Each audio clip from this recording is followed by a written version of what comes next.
Let's pray. God, we thank you so much that you've brought us all here together today. I pray, Lord, that today as we look at our lives and look at what it means to thrive, not just survive, I pray, God, that you would bless us today, that you would bless our hearts and our minds to receive the truth you have for us. I ask this in Jesus' name. Amen. So I wanted to share this song with you, and I've played that here before, but this is the song that our whole series kind of came out of, our series of Thrive.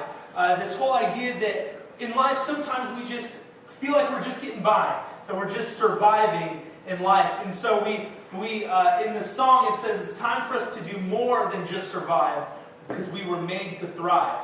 I love that lyric because I feel like that. I don't know if you guys feel like that, but I feel like there's more that we can be doing. Our lives shouldn't be just surviving, shouldn't be just getting by. It is time to thrive. So let's say this together. We want to thrive, not just survive.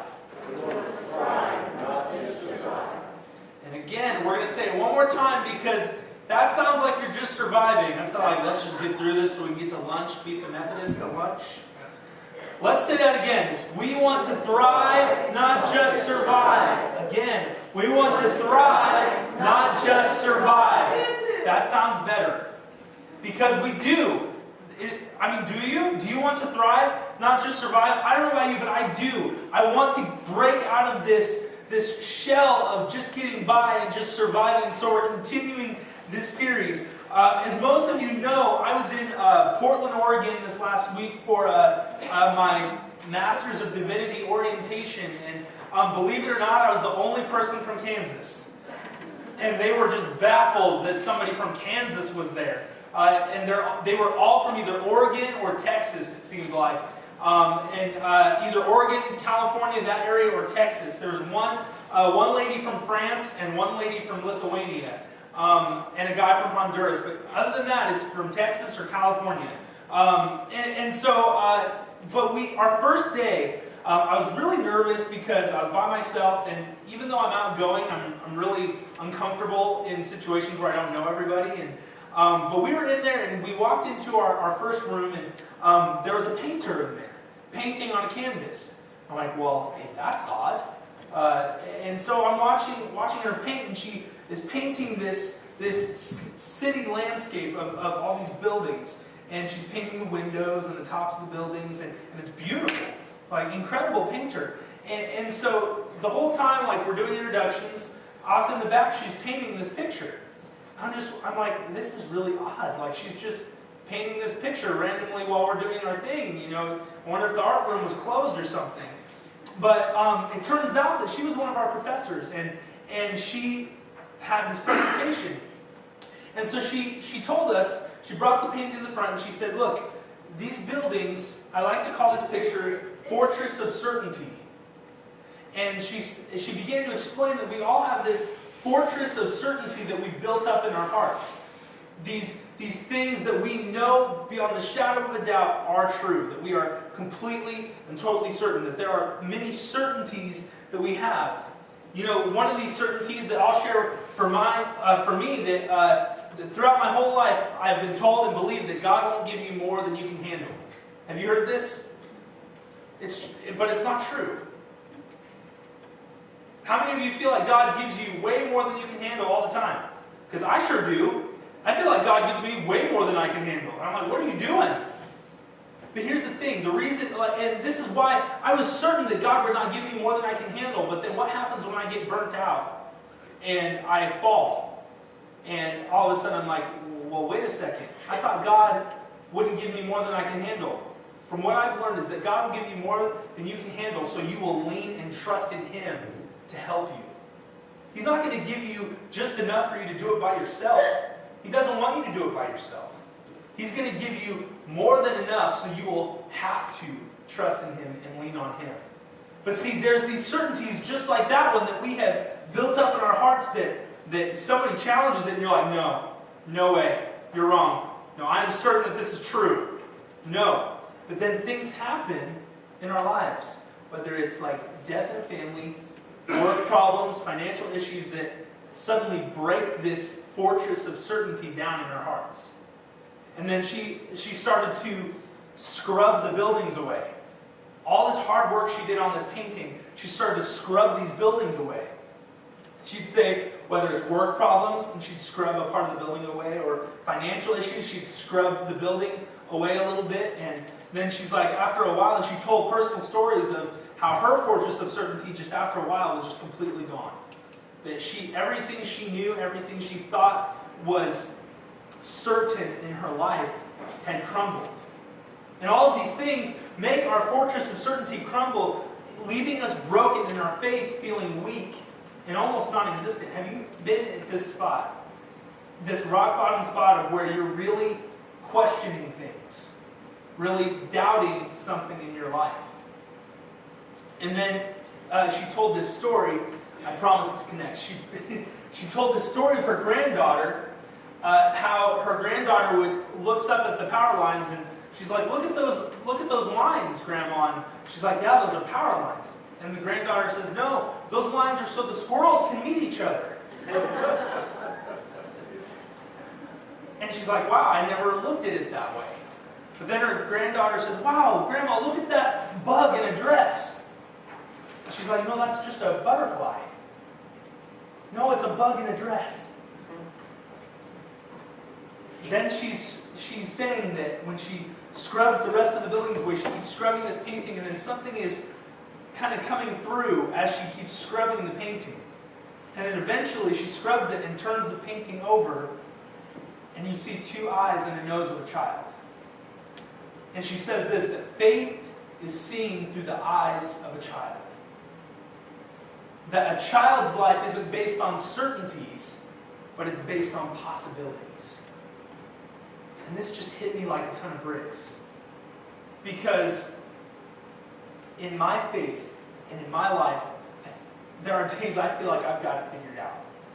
That I've got, I'm sure and I'm certain about all these things. And then something happens and those certainties kind of crumble, and I realize that faith is seen through the eyes of a child. And that faith, I don't know if you've ever been with a child and they've told you something like really, really silly, and you're like, no, come on. But to them, it's real and it's true. Because a child's life isn't based on certainties, it's based on possibilities. So today we're talking about faith.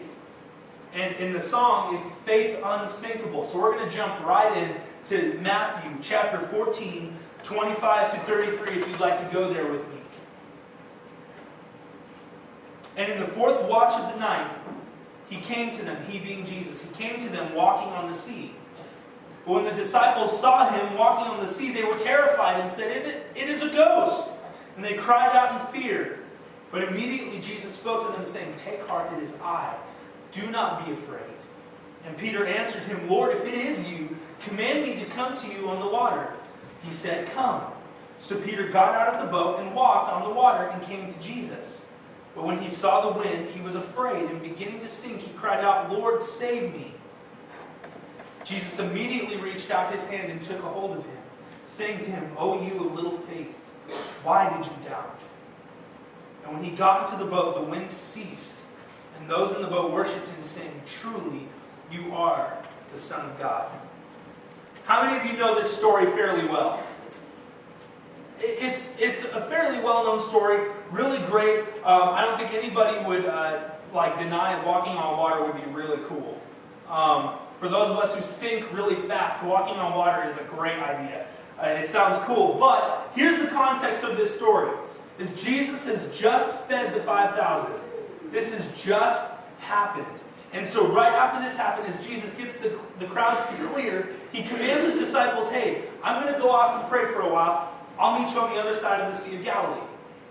And so the disciples being a little reluctant, I imagine, because when you're really that attached to a leader, when that leader goes off and they tell you to go do something on your own, you're like, I don't know, I'm not sure about this. So the disciples, though, they listen and they get out into the boat and they get out into the Sea of Galilee, and suddenly they see a storm forming. This storm is getting bigger and bigger and bigger, and the lightning is getting brighter, and the thunder is getting louder, and the waves are getting bigger, until it is so bad that the boat is about to capsize. It is really, really bad. So Jesus, when he comes back from praying, he sees that they're out there and the storm is really bad. So he goes out to them on the water. That's how you know Jesus is not just a human man, because he walked on the water to them. He didn't wait for them to come back. He didn't walk around the lake. He walked on the water. But here's the best part about this, is when Jesus got out to them, they thought he was a ghost. How many of you have had the pleasure of scaring me in the church? A lot of you. A lot of you have had that pleasure of terrifying me in this church. I work here late sometimes, and I'm here a lot of times by myself in the church. And I get my mind plays tricks on me a lot. And so when I'm by myself, I'm already a little on edge in the church, especially at night. I'm already just kind of like right here. I can get startled. I hear a noise. And, people have told me they're angels. But to me, my mind doesn't go to that place. My mind says, that's a monster. And it's going to come get you. That's just where I'm at. And so I think the first person to scare me in the church was Shelly. And I literally dropped to the floor. She scared me so bad. It was terrible. I thought I was having a heart attack. It was terrible. I know Nicole, I think, was the most recent to scare me. And she even called out, like, don't get scared. It's just me. And I went, oh. And Jana has scared, so many people have scared me in the church. And I'm starting to think that it's like a club, like a thing people are trying to get into, like a list they're trying to get on, like when you go to a place and you eat the big burger or something, you get the I survived the big burger t-shirt. It's like I scared the pastor t-shirt. Like maybe we should have those, like I've scared the pastor. But I feel like it's people's goal to scare me, and it terrifies me when I'm startled. I'm very easily scared. But I'm sure that seeing Jesus walk on the water in this storm was truly terrifying. I mean, these are grown men. Grown men. I don't know if grown men, how do you like to be scared? Do you like to scream like a little girl? No? I don't. I don't like to be scared. So when it says that they were terrified, they must have really been terrified. Because these are grown men. Like not grown men in America where we have like comfort and things. These were hard men who were fishermen, and they were men. And they were terrified. They were terrified. They're like, it's a ghost. They were scared. And I really imagine like these are a bunch of full-grown men scared, and they're peeing their robes. Like they are terrified. It doesn't say that, but I'm just assuming. I'm assuming that that's how scared they are. But then Jesus says this, take heart, it is I, do not be afraid. I wondered, because how many times do we hear do not be afraid in the Bible? Or fear not? Some form of do not be afraid. How often do you read that? A lot, would you say? This person created this. These are all the verses that in some form say do not fear or do not be afraid. There's easily over 300. Easily. And so when Jesus says do not be afraid, he's continuing on this theme for believers. Do not be afraid. And especially when you're hearing it from the Son of God. When the Son of God tells you not to be afraid, what are you going to try and do? Not be afraid. But what is it almost impossible to do? Not be afraid. I know this because at camp there's this thing called the Pinnacle of Faith. Kids, Pinnacle of Faith, awesome. Some of us have done it. Some of us haven't. What's funny about this is it is a 35-foot foam pole that you climb up to the top of, and you stand on top of it, and then you jump off. No big deal, right? It's not a big deal. When you're down on the ground, it's not a big deal.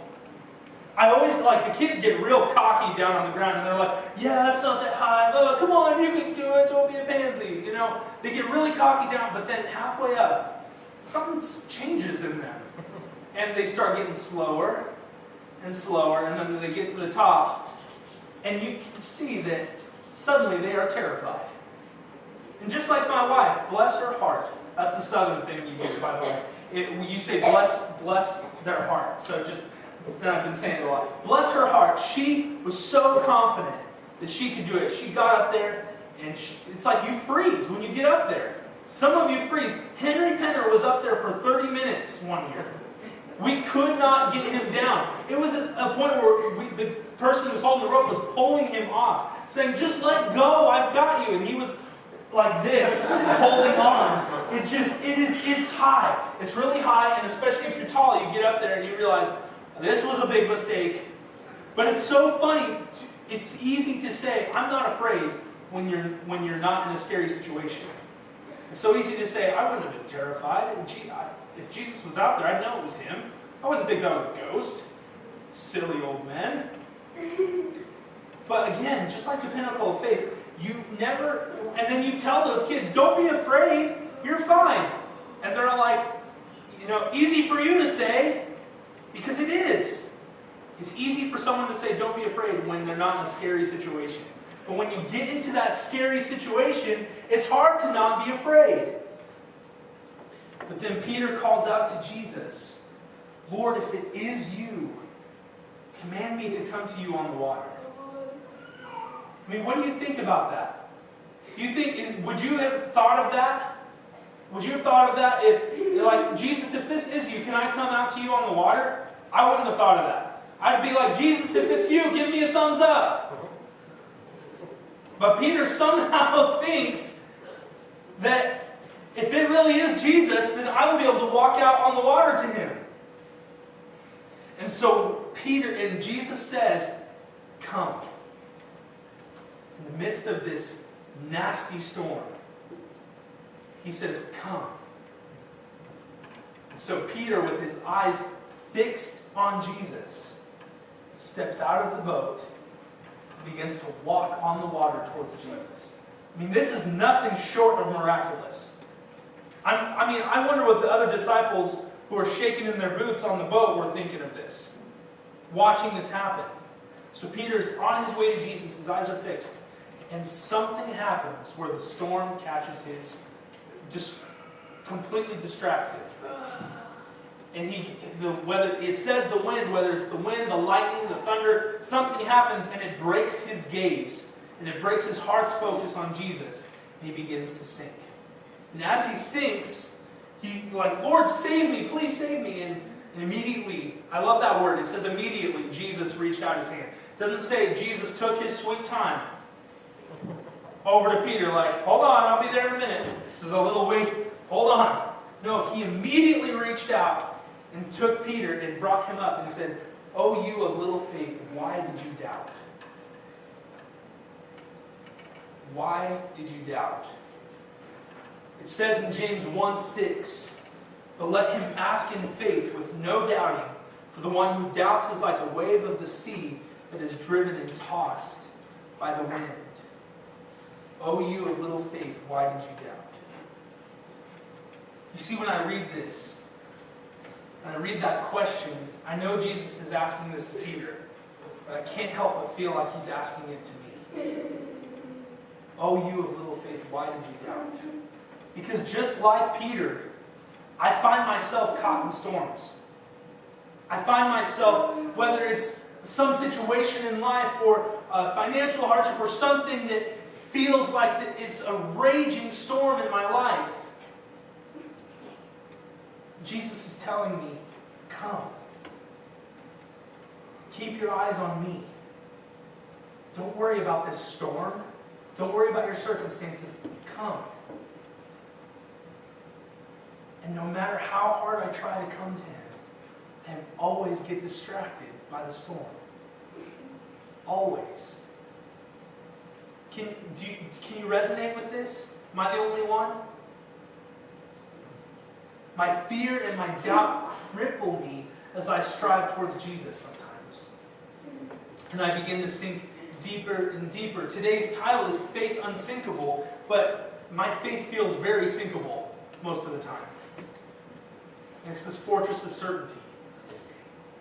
If our eyes are not fixed on Jesus, then we will sink. And so, what is faith? I have to think, like, what is faith? If maybe I don't really know what faith is. It says that even if we have faith as tiny as a mustard seed, if you want to learn about mustard seeds, ask Kerry Hayner, because he'll tell you some incredible things. But a mustard seed is almost unseeable, it's so tiny. And if we have that much faith, we can move mountains.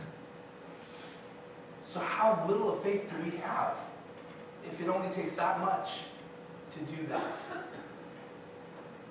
It says in Hebrews 11:1, now faith is the assurance of things hoped for and the conviction of things not seen.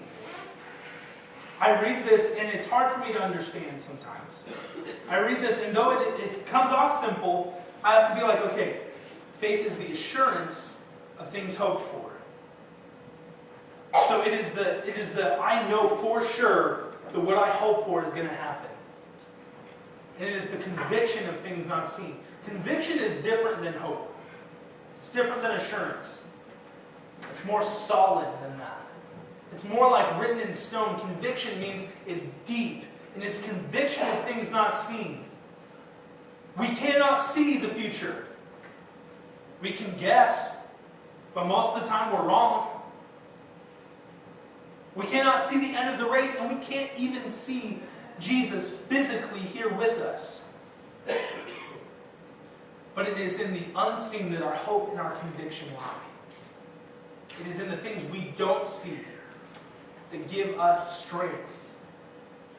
And the storms of life will come, and even now are here. But it says in Hebrews chapter 12 that if we fix our eyes on Jesus, the author and perfecter of our faith, who for the joy set before him enduring the cross, scorning its shame. Consider him who endured such opposition from sinful men that we will not grow weary and lose heart. We have faith in Jesus, and that our faith in Jesus gives us our salvation. How many of you feel like your faith is sinkable still?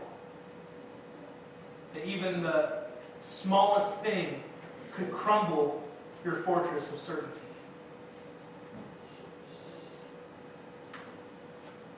Faith is the assurance of things hoped for and the conviction of things not seen.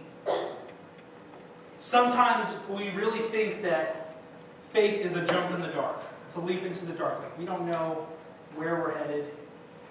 Have you heard like a leap of faith into the dark? We don't know. That's not what biblical faith is.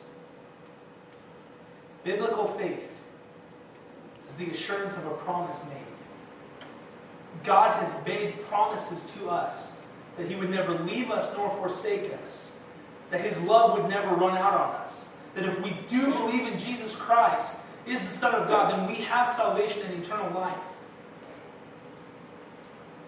Faith isn't a leap into the dark.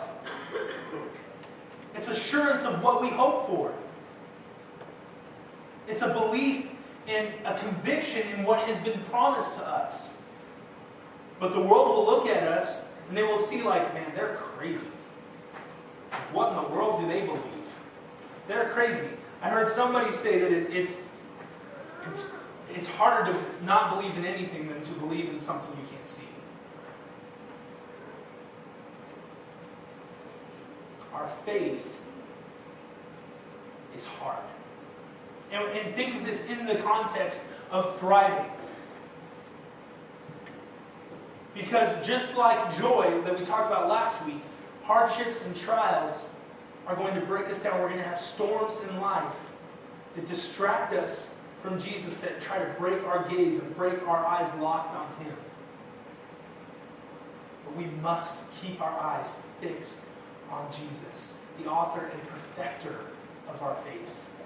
Our faith isn't something that we can do. It's not something we make. It's something that God gives us and that we continue to be strengthened by. Our faith is the fuel that keeps our fire aflame. And so my encouragement for us today is this.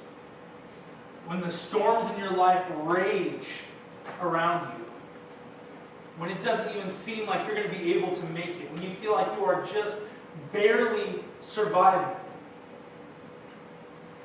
remember your conviction and your faith in Jesus Christ. Not in some dark room where you're just jumping out not knowing where you're going, but your faith is in something that has been promised. Faith in something that is real. It's not a shot in the dark. So my encouragement is when those things happen, stand firm in your faith. Don't let anything shake you from that. Because no one can take your faith away from you. Will you pray with me, please?